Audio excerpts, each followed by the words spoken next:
माघ मास के शुक्ल पक्ष की एकादशी को जया एकादशी, अजा एकादशी, भीष्म एकादशी के नाम से जाना जाता है।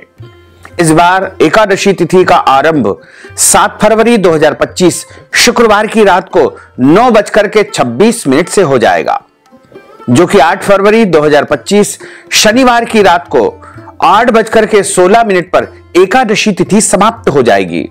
अतः सूर्योदय व्यापिनी द्वादशी युक्त शुद्ध हरिवासर जो एकादशी रहेगी वो 8 फरवरी 2025 शनिवार के दिन ही रहेगी। इसी दिन सभी भक्तजनों, माताओं, बहनों, वैष्णव जनों को एकादशी का व्रत रखना चाहिए और इस व्रत का पारणा का अर्थ होता है व्रत खोलने का दिन या व्रत खोलने का समय, जो कि 9 फरवरी 2025 रविवार की सुबह 7 बजे से लेकर के 9 बजे तक व्रत को खोल लेना चाहिए, यानी व्रत का पारणा कर लेना चाहिए। इसी एकादशी के दिन भीष्म पितामह ने महाभारत के कुरुक्षेत्र में अपनी मृत्युशैया यानी बाणों पर पांडवों को विष्णु सहस्त्र नाम का ज्ञान प्रदान किया था। अतः इस दिन व्रत करना, भगवान की प्रार्थना करना और विष्णु सहस्त्र नाम का पाठ करना या श्रवण करना अत्यधिक पुण्यदायी तथा शुभ माना जाता है। यह पापों से मुक्ति और मोक्ष प्रदान करने में आपकी सहायता करता है। भक्तजनों, माताओं, बहनों, सादर जय श्री कृष्ण। हमारे YouTube चैनल में आप सभी का बहुत बहुत स्वागत है। मैं हूं आपके साथ आचार्य धर्मेंद्र शास्त्री। आज हम आपको माघ मास के शुक्ल पक्ष की जो एकादशी है, जिसे जया एकादशी, अजा एकादशी या भीष्म एकादशी के नाम से जाना जाता है, इस एकादशी की संपूर्ण जानकारी इस वीडियो के माध्यम से प्रदान करने जा रहे हैं। आप सभी से अनुरोध है कि हमारे इस ज्ञानवर्धक वीडियो को अंत तक देखिएगा और देखने के बाद अधिक से अधिक लोगों को शेयर भी कर दीजिएगा। विष्णु एकादशी गीता तुलसी विप्रधे नवः असारे दुर्ग संसारे षटपदी मुक्तिदायिनी, अर्थात भगवान श्री हरि विष्णु जी का पूजन करना, एकादशी का व्रत रखना, गीता जी का पाठ करना, तुलसी जी का दर्शन एवं पूजन करना, ब्राह्मण देवताओं की सेवा करना, उनको दान करना, उनको भोजन करवाना, गौ माता की रक्षा और सेवा करना, ये 6 कार्य इस कठिन संसार सागर को पार करने हेतु मोक्षदायक, मुक्तिदायक बताए गए हैं। वैसे तो पूरे वर्ष में 24 एकादशी आती है, लेकिन जिस साल अधिक मास या पुरुषोत्तम मास आता है उस वर्ष 2 अधिक एकादशी यानी कुल मिलाकर के उस साल 26 एकादशी आती है। प्रत्येक महीने में 2 बार एकादशी आती है, एक कृष्ण पक्ष में, दूसरी शुक्ल पक्ष में। दोनों ही एकादशियों का भिन्न भिन्न महत्व हमारे धर्म ग्रंथों तथा पुराणों में बताया हुआ है। एकादशी का व्रत भगवान श्री हरि लक्ष्मी नारायण जी का परम प्रिय व्रत है और एकादशी का व्रत करने से मनुष्यों के कई जन्मों के पाप जड़ से नष्ट हो जाते हैं तथा उनके पुण्यों का उदय होता है। जब मनुष्य के जन्म जन्मांतर के पाप नष्ट हो जाते हैं, तभी उन्हें सांसारिक और भौतिक सुखों की प्राप्ति होती है। जो भक्तजन, माताएं, बहनें एकादशी का व्रत करते हैं, उनको दशमी तिथि से लेकर के द्वादशी तिथि तक कुछ महत्वपूर्ण नियमों का पालन अनिवार्य रूप से करना चाहिए। दशमी के दिन एक समय शुद्ध एवं सात्विक भोजन करें। इस दिन चावल, शहद, लहसुन, प्याज, मांस, मदिरा, मसूर की दाल, कटहल की सब्जी का उपयोग भोजन के रूप में नहीं करना चाहिए। दशमी तिथि के दिन पराये अन्न अर्थात दूसरे के घर का भोजन नहीं करना चाहिए। यदि किसी कारणवश दूसरे के घर का भोजन करना पड़े तो उसके निमित्त प्रायश्चित स्वरूप कुछ न कुछ दान पुण्य आपको कर देना चाहिए। दशमी के दिन ब्रह्मचर्य व्रत का पालन करते हुए शुद्ध और पवित्र भाव से एकादशी के दिन सुबह जल्दी उठ करके स्नान करके पूजा अर्चना करके एकादशी व्रत का संकल्प धारण करना चाहिए। इस बार दशमी तिथि के सभी नियमों का पालन 7 फरवरी 2025 शुक्रवार को करना है। वहीं एकादशी का व्रत 8 फरवरी 2025 शनिवार को रखना है और इस व्रत का पारणा का अर्थ होता है व्रत खोलने का दिन, जो कि इस बार 9 फरवरी 2025 रविवार के दिन व्रत को खोलना है या व्रत का पारणा करना है। 8 फरवरी 2025 शनिवार को सुबह जल्दी उठकर के ब्रह्म मुहूर्त में स्नान कर लेना चाहिए। सुबह 4 बजे से ही आपका व्रत आरंभ हो जाएगा और पद्म पुराण के उत्तरखंड के अध्याय 64 में श्लोक नंबर 34 में लिखा हुआ है। इस श्लोक का यदि आप श्रवण कर लेंगे तो भी आपका संकल्प माना जाएगा। इस श्लोक में लिखा हुआ है, एकादश्याम निराहार स्थित्वाहम परेहनि भोक्ष्यामि पुंडरीकाक्ष शरणम में भवाच्युत। हे कमल नयन, हे वासुदेव, हे जनार्दन, हे अच्युत, मैं एकादशी के दिन निराहार रह करके दूसरे दिन ही भोजन करूंगा। इस प्रकार यदि आप संकल्प मानसिक रूप से धारण कर लेंगे तो भी आपका संकल्प माना जाएगा। और यदि आपके घर में संकल्प करने की व्यवस्था है तो आप पूर्व दिशा की तरफ मुंह करके आसन पर बैठ करके शुद्ध घी का या तिल के तेल का दीपक प्रज्वलित करके तथा पूजा की थाली में पीले पुष्प, तुलसी जी का पत्ता, कुछ पैसे, सुपारी और अक्षत के स्थान पर जौ या तिल रख लीजिए, शुद्ध जल रख लीजिए और हाथ की मुद्रा को इस प्रकार रख करके हाथ के मध्य भाग में जल रख लीजिए और उसमें आपको कुछ पैसे, सुपारी, जौ, तिल और पुष्प तथा तुलसी पत्र रख करके, दक्षिणा रख करके संकल्प का श्रवण करना चाहिए या उच्चारण करना चाहिए। सबसे पहले आप बोलिएगा ओम विष्णवे नमः, ओम विष्णवे नमः, ओम विष्णवे नमः। ओम तिथिर्विष्णु स्थावारो नक्षत्रम विष्णुरेव च योगश्च करणम विष्णु सर्वम विष्णुमयं जगत्। ओम विष्णुर्विष्णुर्विष्णुः श्रीमद्भगवतो महापुरुषस्य विष्णोर आज्ञया प्रवर्तमानस्य अद्य श्री ब्रह्मणोन्हि द्वितीय प्रार्धे श्री श्वेतवारः कल्पे वैवस्वत्मन् मंत्रे अष्टाविंशतितमे कलियुगे कलि प्रथम चरणे भूर्लोके भारतवर्षे भरतखंडे जम्बुद्वीपे आर्यावर्तांतर्गत ब्रह्मवर्तेक देशे अवंतिकायाम विशाला क्षेत्रे मध्य प्रदेशे भोपाल मंडलांतर्गते ही भोपाल नामनी नगरे ही संवत् 2081 मासा नाम मासे पुण्य पवित्र मासे माघ मासे ही शुभै ही शुक्ल पक्षै ही एकादश्यायाम पुण्यतिथयोः मंडवास्त्रान्वितायाम मृगशिरा दिवस नक्षत्रे वृषभ राशिस्ते श्री चंद्रैः मकर राशिस्ते श्री सूर्यैः वृषभ राशि स्थे श्री देवराज गुरु शेषेषु ग्रहेषु यथा यथम राशि स्थान स्थित सत्सु एवं ग्रह गुण गण विशेषण विशिष्टायाम शुभ पुण्य तिथौ। आप बोलिएगा मम आत्मनः, अपने नाम और गोत्र का यहां पर आपको उच्चारण करना चाहिए। श्रुति स्मृति पुराणोक्त वेदोक्त फल प्राप्त्यर्थम संकल्पित कामना संसिद्ध्यर्थम लोके सभायाम राजद्वारे व्यापारे कृषि कार्ये सेवा कार्ये यश विजय लाभादि प्राप्त्यर्थम मम इह जन्मनि जन्मांतरे वा सकल दुरितोपशमनार्थम आदि देविक आदि भौतिक आध्यात्मिक त्रिविध तापोपशमनार्थम वात पित्त कफ जन दोष परिहारार्थम आदित्याद्यावाहित नवग्रह देवताः प्रसन्नार्थम सर्व देवताः प्रसन्नार्थम कुल देवताः प्रसन्नार्थम पितृदेवताः प्रसन्नार्थम आदि देविक आदि भौतिक आध्यात्मिक त्रिविध तापोपशमनार्थम 10 विधि लक्ष्मी प्राप्त्यर्थम बहुविधि लक्ष्मी प्राप्त्यर्थम अप्राप्त लक्ष्मी प्राप्त्यर्थम प्राप्त लक्ष्म्योश्च चिरकाल संरक्षणार्थम सकल मन इच्छित कामना संसिद्ध्यर्थम लोके सभायाम राजद्वारे व्यापारे कृषि कार्ये सेवा कार्ये यश विजय लाभादि प्राप्त्यर्थम मम इह जन्मनि जन्मांतरे वा सकल दुरितोपशमनार्थम आदि देविक आदि भौतिक आध्यात्मिक त्रिविध तापोपशमनार्थम सर्व पाप दोष निवृत्त्यर्थम अद्य दिवसे माघ मासे शुक्ल पक्षे एकादश्यायाम व्रत कर्माहम करिष्ये। इस प्रकार संकल्प प्रभु को समर्पित करने के बाद हाथ जोड़ करके भगवान से प्रार्थना करें कि हे दीन बंधु, हे दीनानाथ, हे करुणा निधान, आज मैं माघ माह के शुक्ल पक्ष की एकादशी का व्रत करने जा रहा हूं या करने जा रही हूं। मैं सभी नियमों का पालन करते हुए पूरे विधि विधान के साथ में एकादशी का व्रत धारण करूंगा।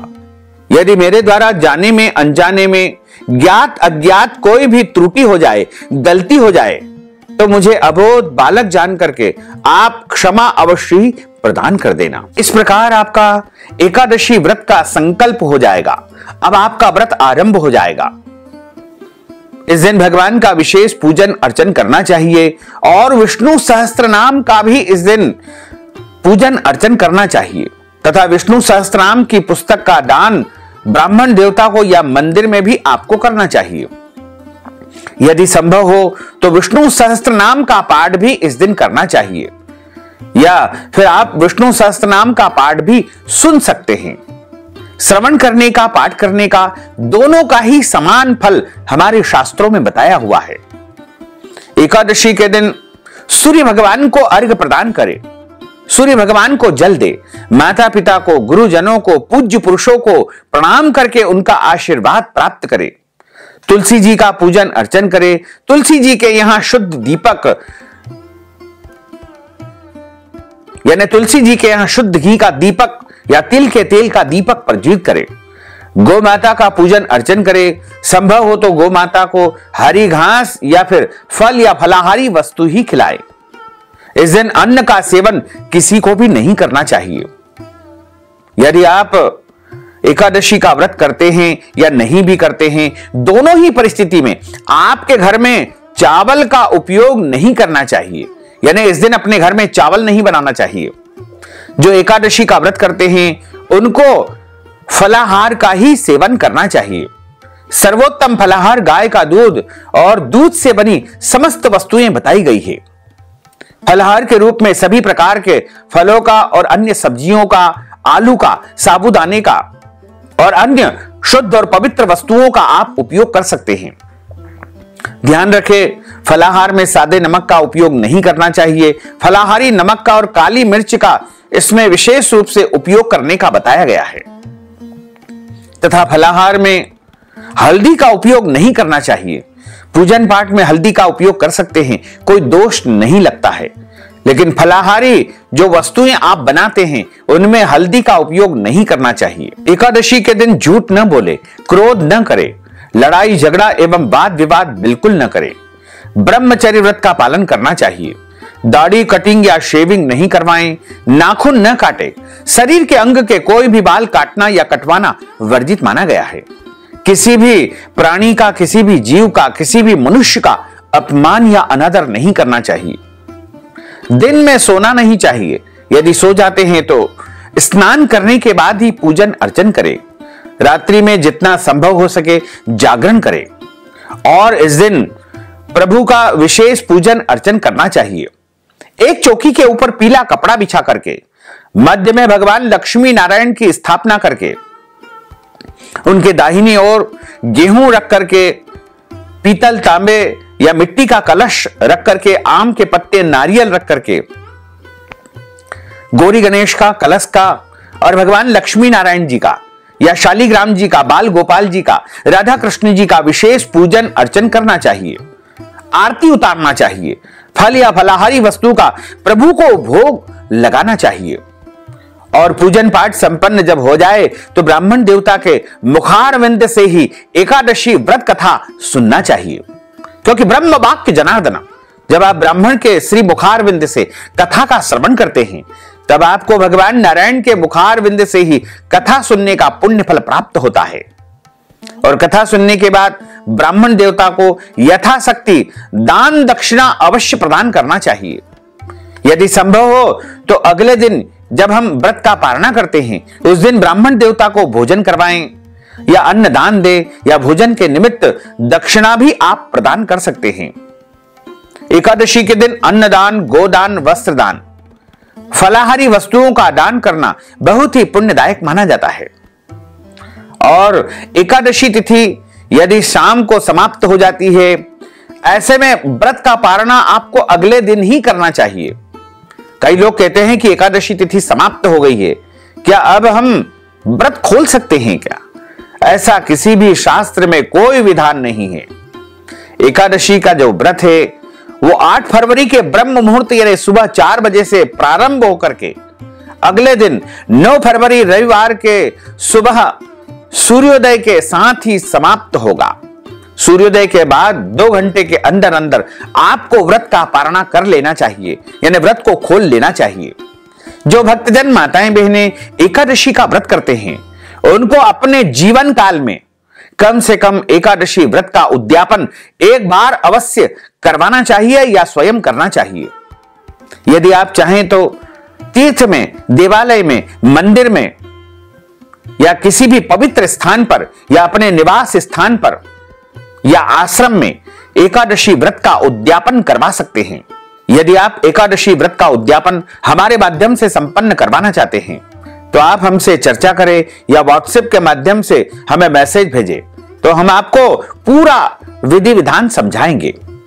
सनातन हिंदू धर्म में मोक्ष को मनुष्य जीवन का लक्ष्य माना जाता है। आत्मा कर्म के अनुसार मनुष्य का जीवन पाती है। इसका मुख्य उद्देश्य सत्कर्म की प्राप्ति करके मोक्ष को प्राप्त करना होता है।